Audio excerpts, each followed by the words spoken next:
The In-Laws, Part 3. A Story by E.B.'s Heart. Where is my baby? What happened? F was asking the nurses she saw by her bedside. What happened to my pregnancy? The nurses refused to answer her. She got up and tried to open the door, but found out it was locked. She then lowered her voice and asked the nurses again, "Please, what happened to my baby?" One of the nurses smiled and said, "Now are you ready to listen? You can get an answer here when you talk in a hushed tone. Your son has been taken by your husband, he is strong and healthy. And you have been on this bed for almost 2 weeks." F's head started spinning upon hearing that her son was taken. "I need to see my baby. Where is my baby? Don't get too attached to the child, because you won't be the one to raise him. The nannies do that job. You see, Okasan family doesn't allow mothers raise their sons, so that they will not be weak. Or I will rather say, so that they will be ruthless. I don't care what you say, I need to see my baby." "Shut up. This girl. You have not still learnt anything? The more you make noise, is the more you put your life in danger. Why not just stay quiet and see how long you will survive here? Mind you, they went to marry another girl last week. She is from Enugu State. She has been gallivanting the whole estate the way you did in your first year here.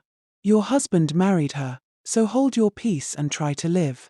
F was already vibrating with sobs by the time the nurses left. "How can I survive here? I will rather die fighting than surviving like a slave here." She got out of her room later in the day, when they unlocked her door. "Where is my baby?" She kept asking all the maids. She called Victor severally, but he refused to pick up. It was when she was walking about that she met her. "Amora, is that you? What are you doing here?" F shouted upon seeing her secondary school classmate Amora. "Please, who are you?" "Who am I?" "I am F, your best friend in secondary school. Holy Rosary College Enugu. No, you can't forget me too. We have been in touch for years. You even attended my wedding. We were bunk mates in the boarding house."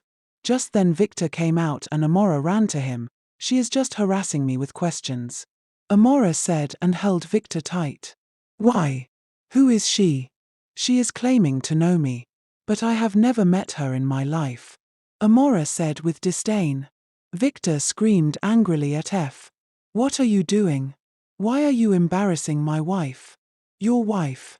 Before F could finish talking, Victor's security men took F away. Uncle Babs was watching all that was going on. "This is not good. They know each other. This coincidence is one thing I fear." And this F have refused to be subdued. Even after watching her friend hunted and eaten. "I think we need to do something, before she messes things up for us. Amora is supposed to be free, going in and out of the estate until she births the sacrifice. How are we going to allow this, knowing F recognized her here? What if she goes out to talk? Anyway, we will make sure they don't meet again, but if they do, then Amora will be restricted and not allowed to go home again, until her initiation night." Uncle Babs was discussing with the other Okosans inside Fora's shrine. F was pacing about in her room. "They have locked her up again. How can Amora not recognize me? That means what Eno said about erasing me from people's memory is true. God, how can you let this be happening to innocent young women?" F broke down and wept bitterly. Amora have been thinking about her encounter with F too. She felt F knew her to have known so much about her. But how come I don't recognize her at all? She then decided to look for her. The next day, she took some of her maids and asked them to show her around the estate. Her intentions were to look for F and probably speak with her. Before then, Moki called F and warned her that, if she ever talked to Amora again, or even look at her like she knows her, that Fora will kill her parents and siblings. This was why when Amora saw F and was calling her, F ran away from her, as fast as she could. Amora became confused. But this singular act made Amora to notice that something was very wrong there. She was a very smart and calculated girl, unlike F, who is loud and doesn't think things through before acting. Amora pretended not have noticed anything. She told anyone that asked her what happened between her and F, including Victor, that F is mentally unstable. Victor, who had started suspecting Amora, erased his suspicion when Amora came to him and was sounding as carefree as she was before meeting F.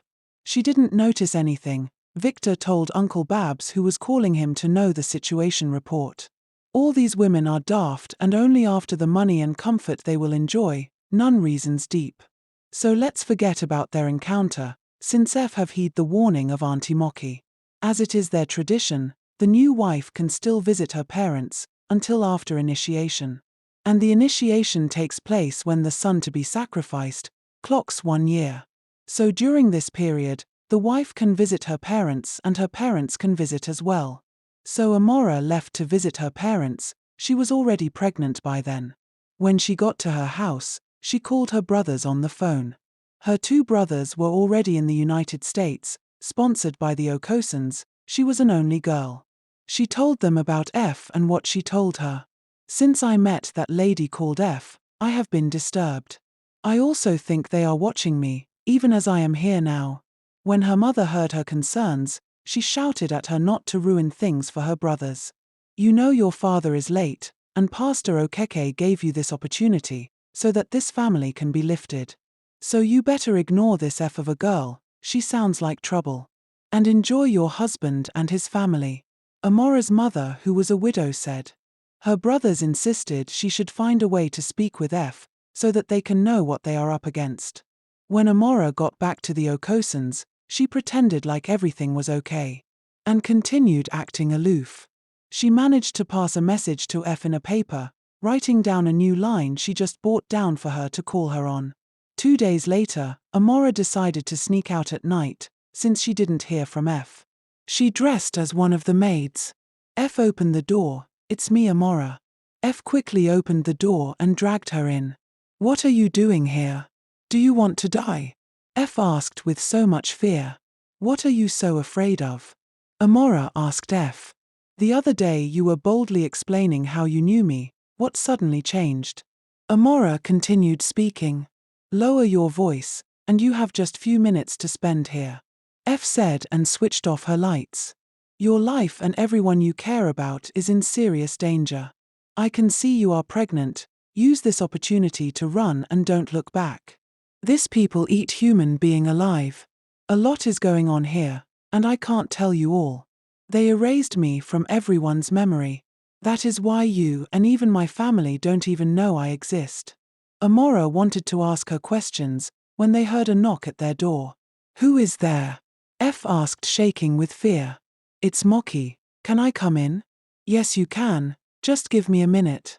F pushed Amora out through the back door and ran to open the door for Mocky. Amora ran like a mad person and sneaked into her room immediately. Check if Amora is there. F is acting strange.